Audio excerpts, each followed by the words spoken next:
It started a few days after the last notice had arrived, at a time when the main character hoped things would settle down. They tried to keep living life the same way, watering the small garden, feeding the animals, and taking quiet walks across the land. But even with these normal routines, something felt different, almost like the air itself carried a hint of tension. Every morning, before even stepping outside, they would check the mailbox with a mix of curiosity and worry. Most of the time, it held nothing important. But the fear of finding another envelope from the association never really went away. One morning, while taking out the trash, the main character noticed a car idling near the end of the driveway. It wasn't a familiar car. After a few seconds, the window rolled down, revealing a man holding a tablet. He didn't wave, didn't smile. He simply held the device in front of him and snapped a picture. Then he drove off without saying a word. The whole thing lasted maybe 5 seconds, but it was enough to make their stomach twist. They walked back inside and sat at the table for a good while, staring at nothing in particular. It wasn't the picture itself that bothered them. It was the boldness, the way strangers suddenly acted like they had the right to monitor the property, all because of that organization. Later that week, the main character went into town to buy supplies. At the small hardware store, they ran into an older neighbor who lived a bit closer to the HOA area. The neighbor greeted them warmly but had a worried expression. After hearing a short version of the trouble, the neighbor whispered, "You should be careful. They've been getting more aggressive with people lately. A lot of folks feel trapped but won't speak up." The main character nodded, appreciating the warning. But it also confirmed what they already suspected: the HOA had been pushing too far for too long, and many people had learned to stay quiet out of fear. When they returned home from town, there was yet another bright-colored notice attached to the mailbox. This one claimed the main character had ignored multiple warnings and was now being charged extra for delay in dues compliance. It also mentioned a new inspection date.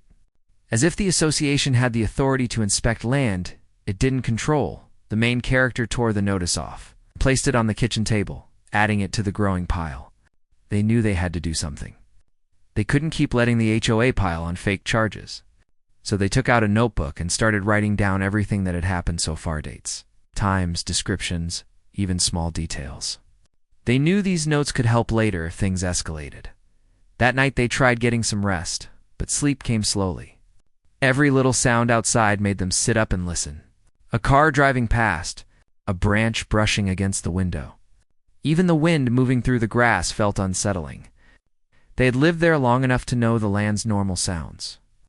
And now, even those familiar noises felt different when paired with the fear of strangers showing up unannounced. The following morning, things took an even stranger turn. The main character spotted 2 people in the distance walking near the edge of the property. One of them held a clipboard. The other had a measuring tape and was dragging it across the ground. It looked like they were trying to measure boundaries. The main character walked toward them and called out, "Can I help you with something?" The 2 people looked up with surprised expressions.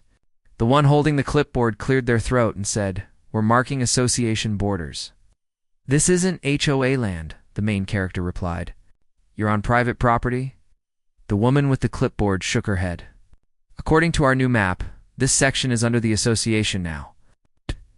"According to the county records, it's not," the main character said. Trying to remain calm, the woman exchanged a glance with her partner. "If you have an issue, you can file a complaint with our board," she said, before turning away. "No," the main character said firmly. "You need to leave. Right now." The pair hesitated but eventually backed off, muttering something under their breath as they walked away. After they left, the main character took a photo of the area where the HOA had been measuring. They knew they'd need every bit of proof they could gather. The more evidence they collected, the stronger their case would be later. Word spread quickly among nearby residents. It's mostly because the HOA workers had been seen by several people. A neighbor from down the road stopped by later in the day to offer support. "You're not imagining it," they said. "They're trying to pull your land into their map. They've been talking about expanding for years. They think no one will fight them." Those words stayed with the main character long after the neighbor left. It wasn't just about dues or rules anymore. It was about control. The HOA seemed determined to claim land that didn't belong to them. They didn't care who they pushed aside in the process. A few days later came the most unsettling visit so far. Early in the morning, before the sun fully rose, the main character heard a soft knocking at the door. It wasn't a loud or angry knock. It sounded almost polite, but the time of day made it odd. They opened the door to find a woman standing outside with a small folder in her hands. "Good morning," the woman said with a smile that didn't quite reach her eyes. "I'm here on behalf of the association. I'd like to discuss your outstanding balance." "There is no balance," the main character said, keeping their tone steady. "This property is not part of your association." The woman flipped open the folder. "Our records say otherwise," she said. "If you cooperate, we can resolve this quickly. We don't want things to escalate further." The main character felt a chill at the word escalate. They were tired of being polite. "Tired of being pushed? Please leave," they said firmly. "And don't come back without legal authority." The woman closed her folder slowly, studying their face for a moment. Then she gave a small nod and walked away. But even after she left, the main character couldn't shake the uneasy feeling the conversation had brought. Later that afternoon, the main character's phone buzzed with a message from an unknown number. The message said, "Failure to respond to association requests may lead to additional action." It was vague, but the tone was unmistakable. They saved the message with the rest of the evidence. The next big moment came when the main character decided to visit the county office again. This time to speak with someone who handled land disputes. The clerk they spoke to pulled up the same plat maps as before. After checking everything again carefully, the clerk said, "Nothing has changed. Your land is still outside the HOA. They cannot include you without a legal process. And no such process has been filed." The main character explained all the recent incidents, the letters, the visits, the measurements, the photos. The clerk listened, eyebrows raised in disbelief. "That's not acceptable behavior," the clerk said. "You might want to report this formally. The county can't ignore something like that if the HOA is trying to expand without approval." That conversation gave the main character a small spark of hope. They weren't alone in this. There were people who understood the rules, people who believed in the truth. But they also knew the HOA wouldn't stop just because the county knew what was happening. Something inside them whispered that the worst was still ahead. A few days later, the main character found yet another notice in the mailbox. This one was larger, printed on thick paper and stamped with a red seal. It looked official, but wasn't. The note claimed the main character now had 2 weeks to comply or face legal proceedings. It even used the word eviction again, as if the association had the power to remove them from their own land. They held the notice in their hands for a long time, feeling the weight of the situation.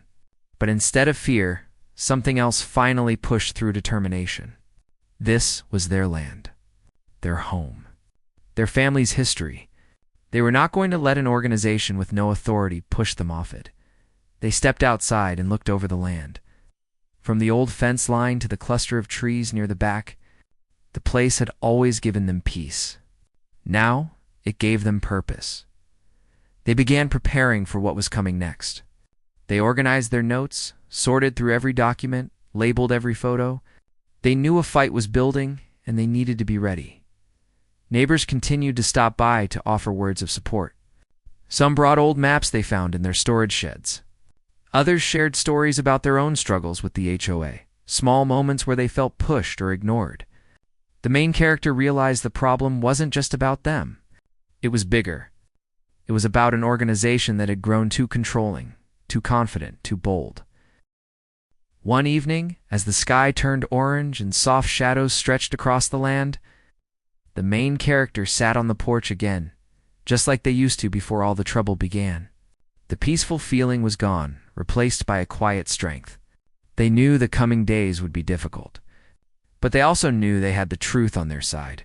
They looked out at the land that meant so much to them and whispered to themselves, "I'm not giving up." Deep down, they could tell the real struggle was only beginning. The days that followed felt heavier than before, each one carrying a quiet pressure that settled over the main character's shoulders the moment they woke up. Even though the sun still rose over the land the same way, warming the fields and shining across the porch, something had changed. The peace that the land always gave them had faded, replaced with a growing sense of being watched, measured, and challenged by people who had no right to do so. Still, the main character tried to keep their routines steady. They fed the animals, checked the fence line, and cleaned up the small workshop near the barn. These tasks grounded them, helping them feel connected to the land even as the situation with the HOA grew more intense. One afternoon, while fixing a loose board on the fence, the main character noticed a car parked farther down the road. It wasn't the first time a car had been parked there, but this one had its windows rolled down, and someone inside was holding what looked like a long camera lens. The main character put down the hammer and took a slow breath. They didn't want to jump to conclusions, but after everything that had happened, it was hard not to.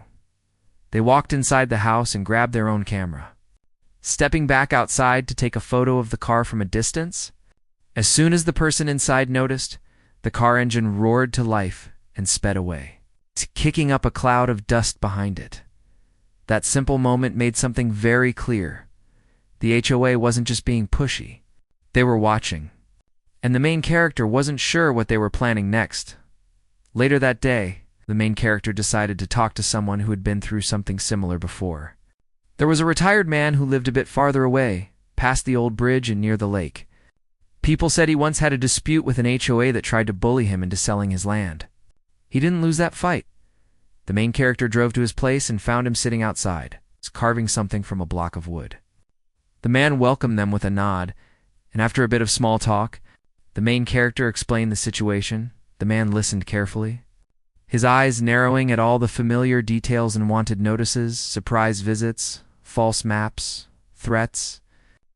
When the main character finished, the man leaned back in his chair and said, "They're testing you. They always do. If you don't push back, they push more. They want to see how far you'll bend." The main character nodded slowly. "I'm not bending." "Good," the man said.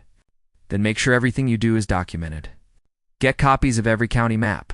Keep every letter. Record every visit if you can. And don't stand alone. Bullies work best when they think no one's watching." The main character thanked him and left with a new sense of purpose.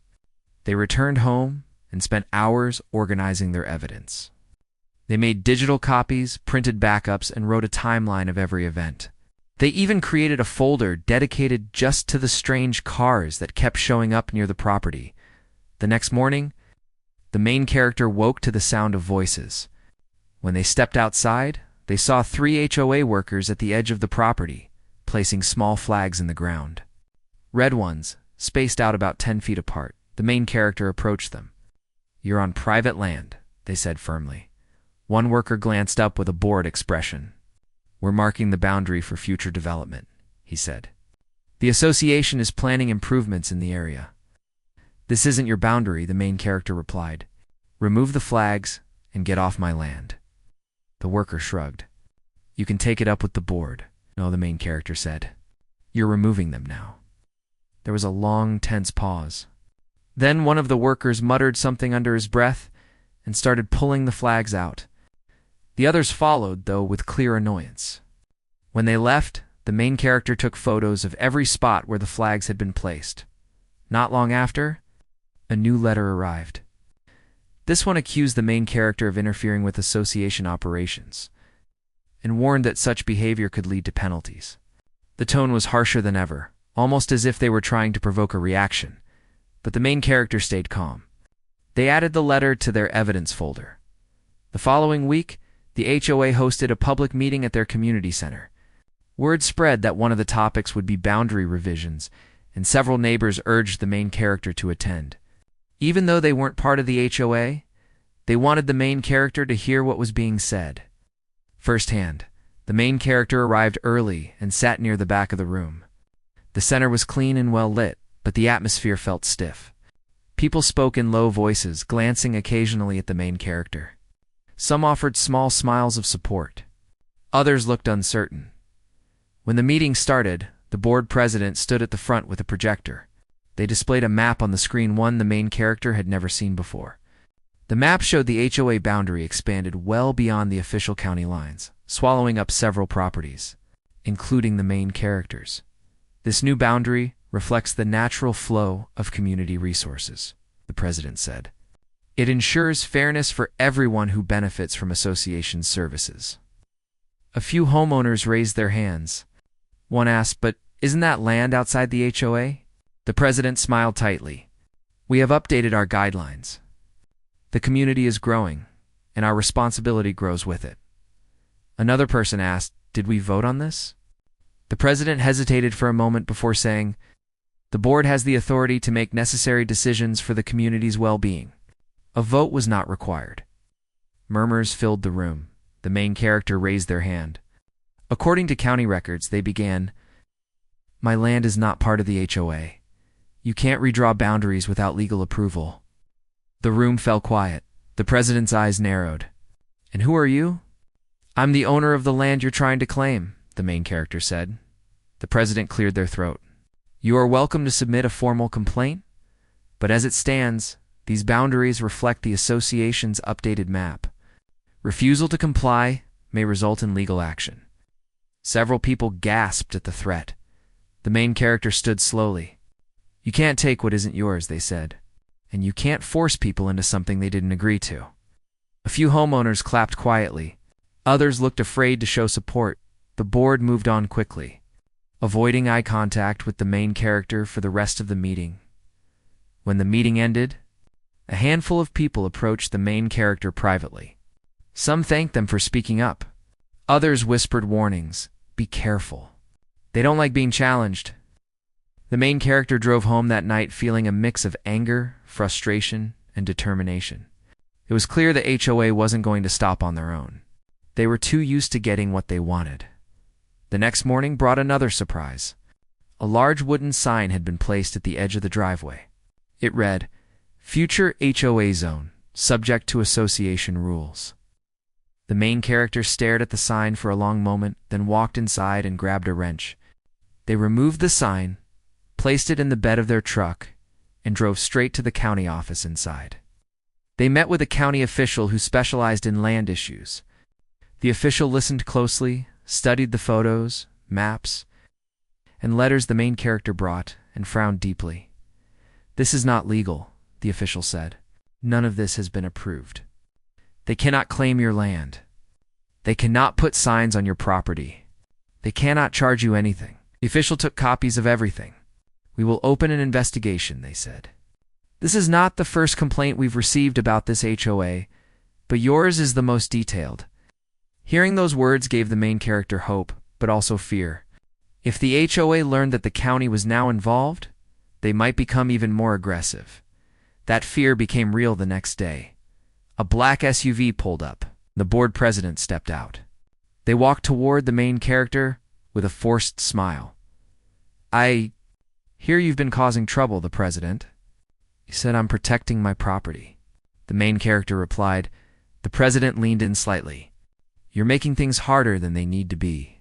If you simply pay the dues and sign the membership paperwork, this can all end." "I'm not part of your association," the main character reminded them. The smile vanished. "You will be," the president said quietly. One way or another, and they walked back to their SUV and drove away. The main character felt a chill at the threat, but they refused to be shaken. They knew the HOA was overstepping, and they knew the county was now aware of what was happening.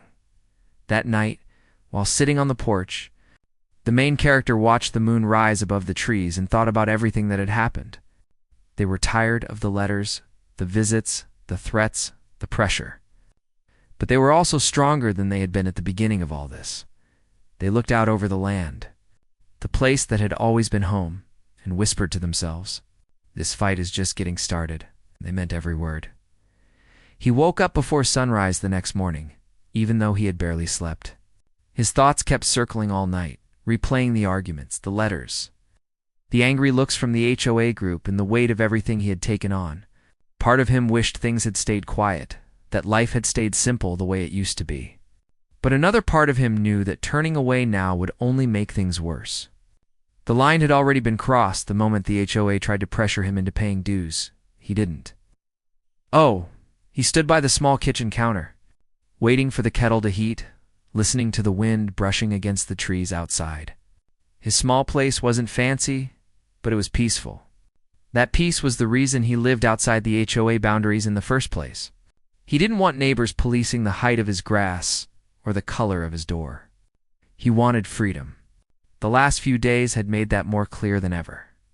He stepped outside with his cup in hand, watching a faint orange glow rise across the sky. His dog lay on the porch, half asleep but aware enough to lift its head when he walked by. He gave it a light scratch behind the ears and took a slow breath, trying to settle everything inside him later in the morning. He began gathering papers, copies of old land records, tax receipts, and anything that could help him prove his case.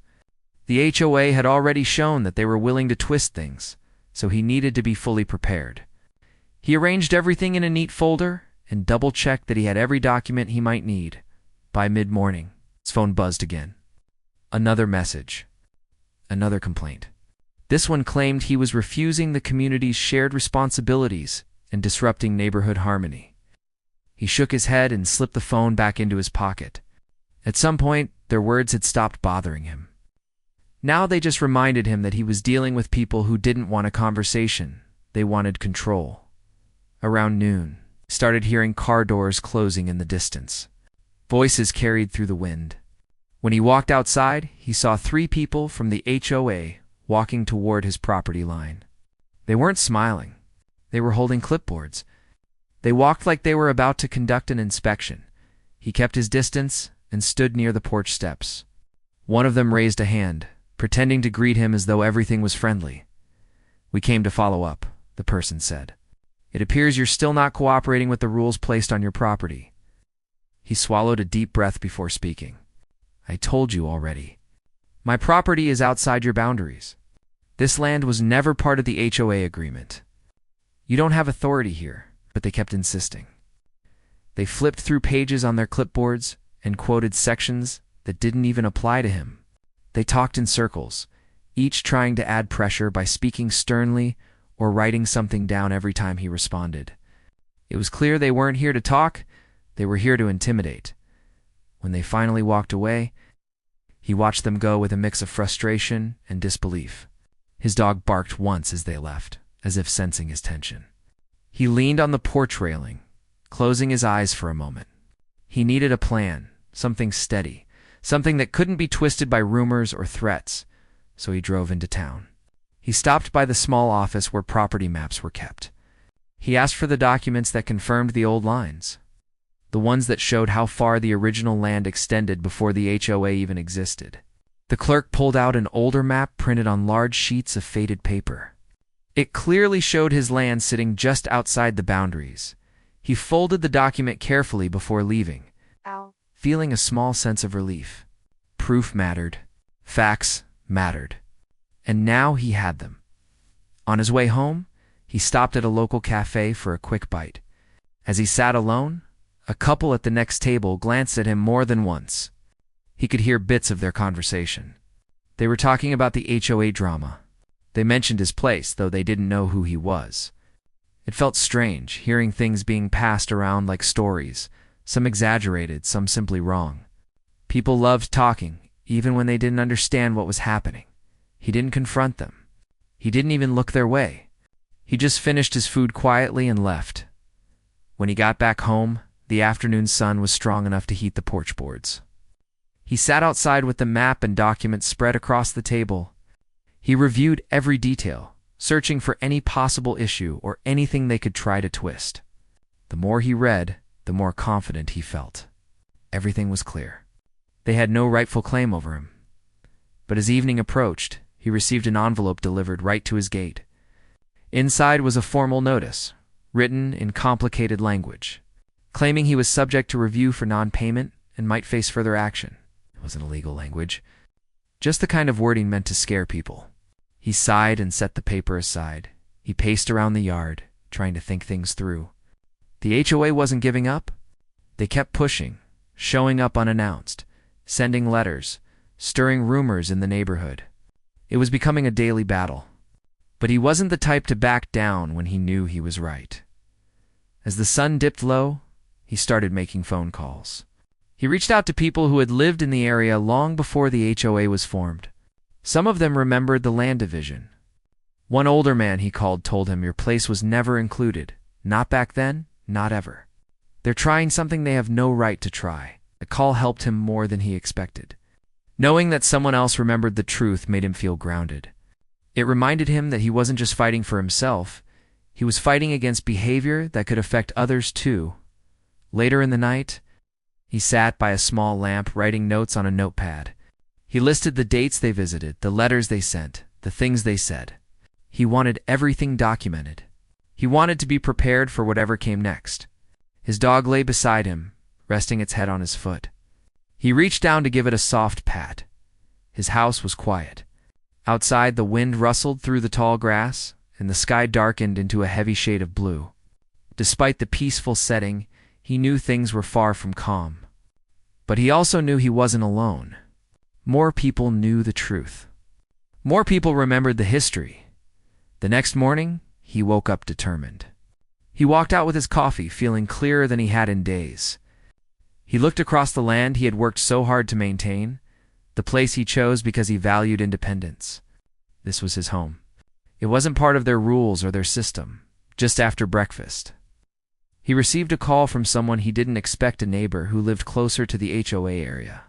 They quietly told him that a meeting was being planned, one specifically about him. Some members wanted to take stronger action, even though they didn't have the authority. The neighbor warned him because they believed he deserved to know. He thanked them sincerely, surprised that someone from inside the community was willing to help. Maybe not everyone agreed with what the HOA board was doing. He spent the afternoon preparing more. He printed copies of the maps, the old documents, the tax records. He packed them neatly in a folder, ready for whatever came next. That night, he walked outside again, watching the stars. He felt tired, but steady. He knew that the struggle wasn't over, but he wasn't afraid of what was coming. He had truth on his side.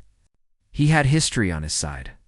And more importantly, he had chosen this place for a reason, because he valued the simple, honest life it offered. As he stood there breathing in the cool night air, he understood something clearly.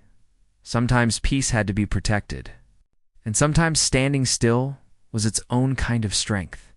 He turned back toward the house. Ready for the next day? Ready for whatever challenge the HOA would try to push next? He wasn't done, not even close. But neither was his resolve. And as the lantern inside cast warm light across the porch, he felt something he hadn't felt in days, a quiet belief that the truth would eventually surface, no matter how hard others tried to bury it. He woke earlier than usual that morning, and not because he wanted to. His mind had been restless the whole night, drifting in and out of light sleep, the same way it had during every difficult moment of this long struggle. But something felt different today. There was a weight in the air, but also a strange kind of calm beneath it. As he walked to the window and looked out over the quiet land, he could almost feel the story reaching some kind of turning point. He stepped outside with a hot cup of coffee and let the cool morning air settle around him. His dog followed him out, tail wagging lazily, sensing that he needed the company more than usual. He sat on the wooden steps, running his hand through the dog's fur while staring across the yard. A lot had changed since this whole ordeal began. He used to wake up with a slow, peaceful rhythm. Now everything felt like preparation, like he had to be ready for anything the HOA might throw at him. But he wasn't afraid anymore. Not in the same way. He was tired of the pressure, the constant notices, surprise visits, the fake warnings, the misplaced anger from people who barely knew him. But he wasn't scared. He had done the work, gathered the facts, spoken to the right people, and learned the truth that had always been there. The land was his. The records were clear. The HOA had no power over him, no matter how many forms they wrote or how many meetings they held.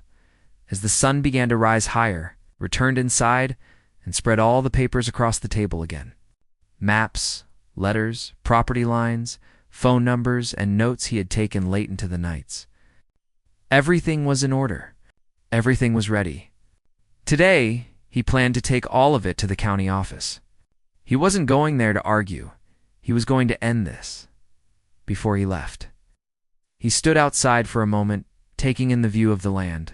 It wasn't perfect, but it was honest.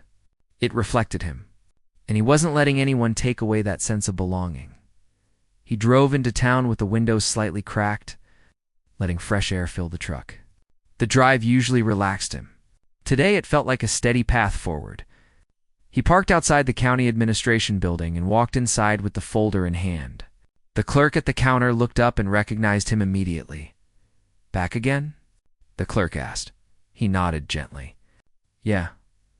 I want to file an official complaint now. And I want someone to review these documents.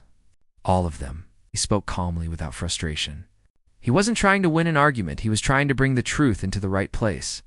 The clerk took the folder, scanned through the papers, and then looked at him with a more serious expression. "Give me a moment," the clerk said. Time moved slower after that. He took a seat and waited. Footsteps echoed softly across the floor. A few people came in to pay bills or ask questions. Life continued around him, but he stayed still, waiting for an answer that mattered more than he wanted to admit. After what felt like nearly an hour, a county official finally stepped out from the hallway and called his name. The official was holding the folder, flipping through the documents. "Let's talk in my office," the official said. He followed, keeping his breathing steady. Inside, the official laid out the papers on the desk and spoke plainly. "These documents are solid. Your land is clearly outside the HOA boundaries. There is no gray area here, and the letters they've sent you cross a line." Hearing those words eased something heavy in his chest. It didn't solve everything, not yet, but it felt like a step he had been waiting for. "What happens now?" he asked. The official leaned back slightly. "We'll be sending them a notice. We'll also be doing a formal review of their actions. They can't claim authority they don't have, and they definitely can't threaten you with eviction or fines. That isn't how this works." For the first time in days, he felt real relief. Not the kind that makes you cheer or shout, but the quiet kind that lets your shoulders drop a little and lets your mind rest. He thanked the official, shook their hand, and left the office with a lighter step. On the way back home, he stopped at the same small cafe from the other day. He ordered a sandwich and a drink, and while he waited, he overheard more quiet conversations about the HOA situation. People were still talking, still spreading pieces of the story, still forming opinions. But today he didn't feel bothered. He didn't need to listen. The truth was already moving into the right hands. When he reached home, he noticed something unexpected, a small note tucked under a rock near his porch. It wasn't from the HOA, it was from a neighbor who lived closer to their area. The note simply said, "You're not wrong. Some of us support you. Keep standing firm." He folded the note slowly and slipped it into his pocket. That simple message meant more than he expected. It reminded him that even when things felt lonely, people were watching, thinking, understanding, and caring. As the afternoon wore on, he tried to settle back into his routines. He fed the dog, cleaned the small shed behind the house, watered the plants, and took a slow walk around the property. But a part of him stayed alert, wondering when the HOA would respond. He didn't have to wait long. In the early evening, 2 HOA board members arrived at his gate. They didn't step onto his property this time. They stayed outside the boundary and called out to him. When he walked over, they looked less confident than before. One of them cleared their throat and said, "We received a notice from the county." He nodded, staying calm. "I figured you would." The second board member spoke with a tone that tried to stay firm but carried a hint of unease. "There seems to be some misunderstanding about your land." "We'll be reviewing the paperwork. There was never a misunderstanding," he replied softly. "You just didn't want to accept the truth." They didn't argue this time. They didn't demand anything. They didn't try to enter the property. They simply said they would be in touch and walked away. The shift in their behavior was subtle but obvious. They knew things were changing. The next day was quiet, and the next. He spent the time doing small chores, repairing a fence post, clearing some brush, and enjoying peaceful moments he hadn't felt in weeks. His dog seemed calmer, too, as if sensing that the tension had softened. On the 4th day, An envelope arrived this time from the county. Inside was a letter stating the final decision clearly. His land was not, had never been, and could not be placed under the HOA's authority. All claims, threats, and notices sent to him were invalid. The HOA was ordered to retract them formally. He held the paper in his hands for a long moment, letting the words sink in. This was the closure he needed. The weight he had carried, the uncertainty he had pushed through, the constant pressure it all loosened. Not instantly, but slowly, like a knot finally coming undone. He placed the letter on the table and sat down, letting out a long breath he didn't even know he had been holding. Later that afternoon, the same neighbor who had warned him earlier stopped by briefly. They didn't stay long. They just walked up to the gate and said, "Good news travels fast. We heard about the county's decision." He smiled faintly. "Yeah, I'm glad it's finally over." And the neighbor nodded. "A lot of us are glad. People have been fed up with the HOA acting bigger than it is. Maybe this will finally calm things down." They said goodbye, and he watched them walk back toward the neighborhood. The sun was starting to lower, stretching long shadows across the yard. Everything felt quieter, softer, and easier to breathe. That evening, he made dinner and sat outside on the porch, eating slowly while the sky shifted from orange to purple. His dog lay beside him, resting peacefully. For the first time since the conflict began, the land felt like his again, not in doubt, not under threat, not tangled in arguments. He thought about everything he had learned through this experience. How quickly things could spiral. How important it was to stand firm when you knew the truth. How even when people didn't say much, some were still rooting for you. And how peace wasn't just something you found, it was something you'd protected. When night fully settled and stars filled the sky, he leaned back in his chair and closed his eyes for a moment. The long fight was finally behind him. The fear, the confusion, the frustration, they were being washed away with the cool night breeze. It took strength to push through. It took patience. It took courage. But in the end, he didn't fight for attention or to win some argument. He fought for his home, his peace, and the simple life he had built with his own hands. And now, as the quiet night wrapped around him, he finally felt that peace return. The land was his, the truth held, and the struggle that had once seemed so huge had finally come to an end. He woke up that morning feeling lighter than he had in weeks, yet there was still a strange tension sitting quietly in the back of his mind. Even though the county had sided with him, even though the HOA was forced to stop their claims, and even though he finally had peace again, something inside him kept saying the story wasn't completely over. Not in a dramatic or troubling way, just that life doesn't tie itself into perfect endings the moment a letter arrives. Things take time to settle. People take time to change. And wounds, even small ones, don't heal in a single night. He stretched his arms, listened to the soft hum of morning outside, and walked to the window. The sky was pale blue, the kind of color that appears just before the sun lifts fully. His dog was already awake, sitting near the porch steps as if waiting for him. He smiled, opened the door, and stepped outside with a quiet yawn. The air felt fresh, and the land looked peaceful. It reminded him of why he chose this place in the first place, why he'd fought so hard. Freedom had always meant something to him. Not loud or rebellious freedom, but the simple kind. The freedom to wake up without someone checking if his porch light matched some rule. The freedom to choose what grew in his yard. The freedom to live without fear of someone misusing a clipboard to control him. He took a slow walk around the yard, sipping water from a glass he'd carried out. The grass sparkled lightly with morning dew. A few birds hopped across the fence line. It felt like nature itself was telling him that life was settling again, but he wasn't naive. He knew the HOA wouldn't bounce back with smiles. They weren't used to losing. And even if they stayed quiet, he understood that people talk. Some would still whisper. Some would still form opinions. And some would quietly support him without saying a word. That was how communities worked. Messy, imperfect, shifting. Still, he felt stronger now. Quiet strength. The kind that comes when you survive something you didn't ask for. He fed the dog.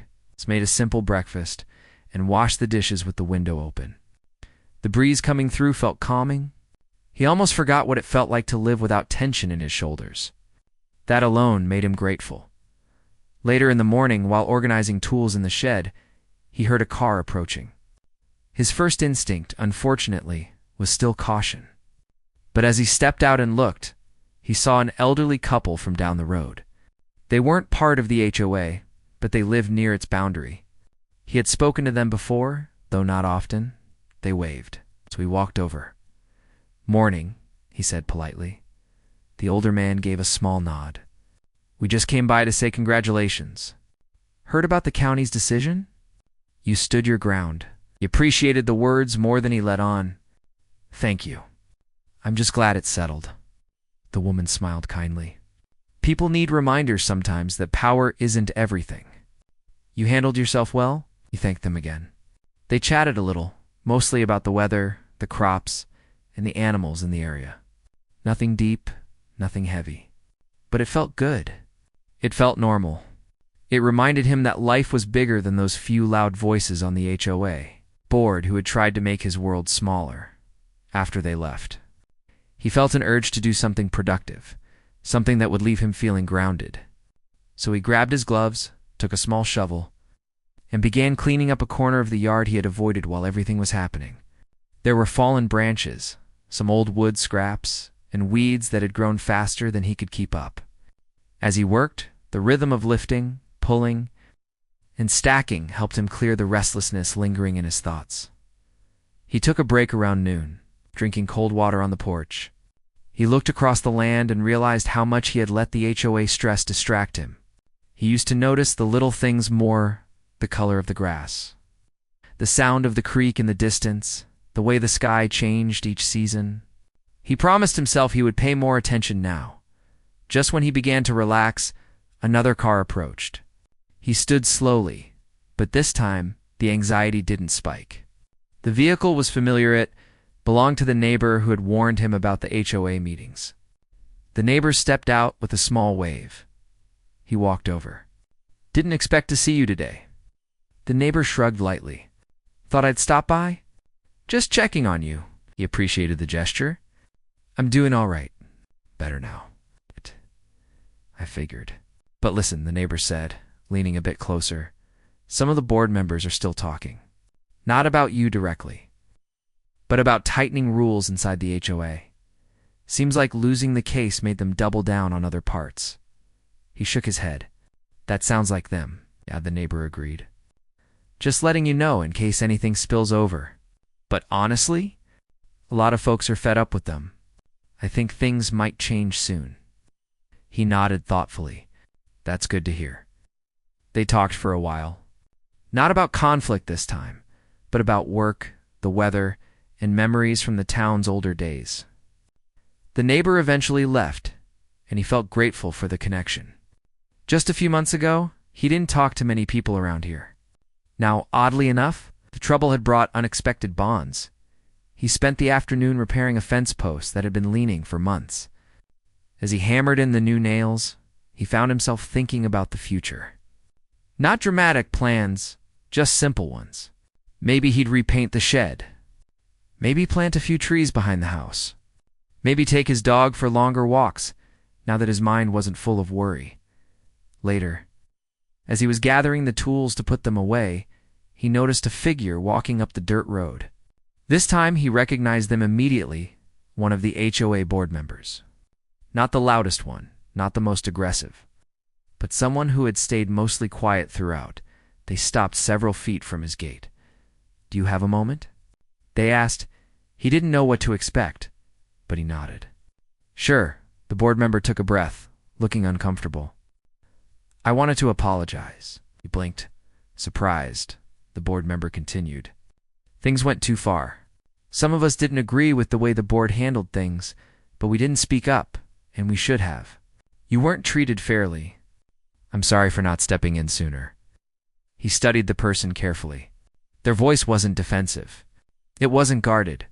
It was tired, honest, even humble. He nodded slowly.